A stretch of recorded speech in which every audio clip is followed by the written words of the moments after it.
Good Wednesday morning prospect. I want you to pray for good weather so that the group that is going to the Braves game tonight has fair weather and a good time, and you might even throw in a prayer for a Braves win. So I want to ask you a question. How many friends do you have who are not Christians? Because one of the things that is just a universal fact is that the longer people are Christian, the less they have to do with people who are not Christian. And Luke 15 says, all the tax collectors and sinners were gathering around Jesus to listen to him. The Pharisees and legal experts were grumbling, saying, "This man welcomes sinners and eats with them." And Jesus launches straight into a set of parables that we have come to know as the parable of the lost sheep, the parable of the lost coin, and the parable of the prodigal son. But in reality, Jesus is telling the same story three ways. A sheep wanders off and it doesn't know what it's doing or how it got there. They're not intentionally being sinful, if you will let me use that word. But it wanders away. A coin gets lost because of someone else's sin. Obviously, it's neglect or carelessness, but the coin isn't responsible for its loss at all. And then he tells the story of the parable of the prodigal son, and it should be the story of the good father. But you all know the story. The youngest son claims his inheritance, runs off, squanders it all on wine, women, and song, and the rest of it he just wastes.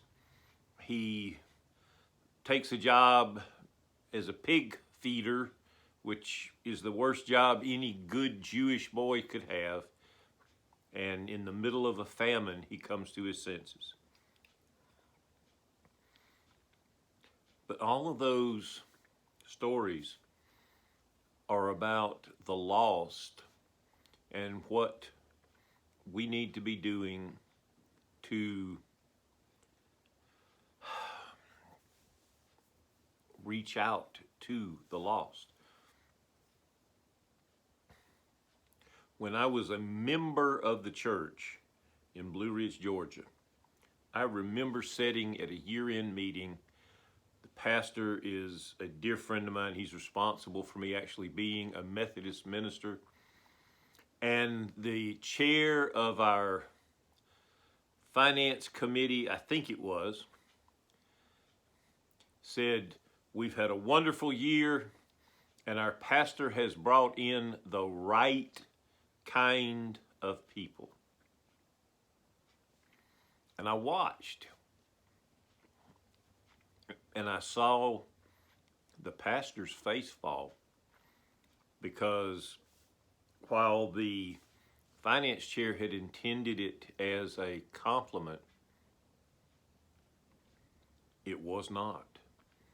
Because where the church was situated, right across, the church was on one side of the railroad tracks in Blue Ridge, Georgia, and right across the tracks on the other side was an apartment complex.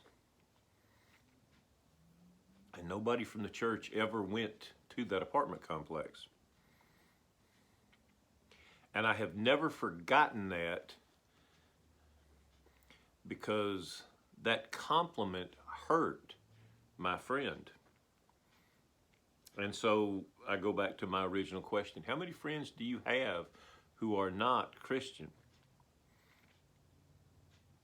It is never intentional that churches become social clubs or country clubs, but an awful lot of the time churches end up being that way because the people inside the church quit associating with the people outside of the church. And we can't do that. We're not going to do that as long as I have any say in the matter. Jesus was criticized the most for associating with sinners and tax collectors. And evidently tax collectors are worse than sinners, but that's a different story. And his response to them, in short version, was that the healthy don't need a doctor, the sick do. Our mission as the church is to make disciples of Christ for the transformation of the world. Well, making disciples means converting people at the beginning and then working with them over the course of time. And so we all need unchristian friends. And we need to get over our elitism, if you would let me be that way. Jesus understood better than anybody else the need for propriety and doing the right thing. And Jesus chose to live and associate with sinners and tax collectors. We are not a country club. I like the example that the church is most like an emergency room. It is our job to take care of the wounds that are presented us, not to comment on how they got there. We are to love the people that come to us. And here is the thing. Yes, some of the people that come to us are going to be messy. But if you really want to, I will be glad to come and look at your family history, starting with your youngest family members, and let's see if your family's not messy too. Our versions of mess are different, but all of us are messy. I tell people that it's not intended as vanity, but when you look at me, you're seeing me after almost 35 years of Dossie cleaning me up. 35 years ago, I was a rough character.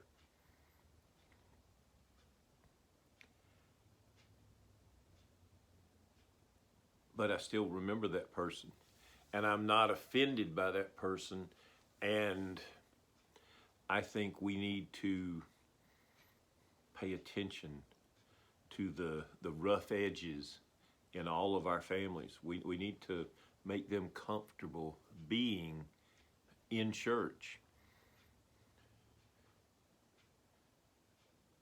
It's what we're called to do.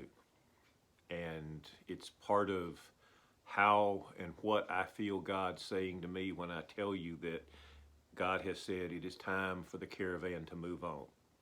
So, prospect, make some new friends who aren't Christian. God bless you.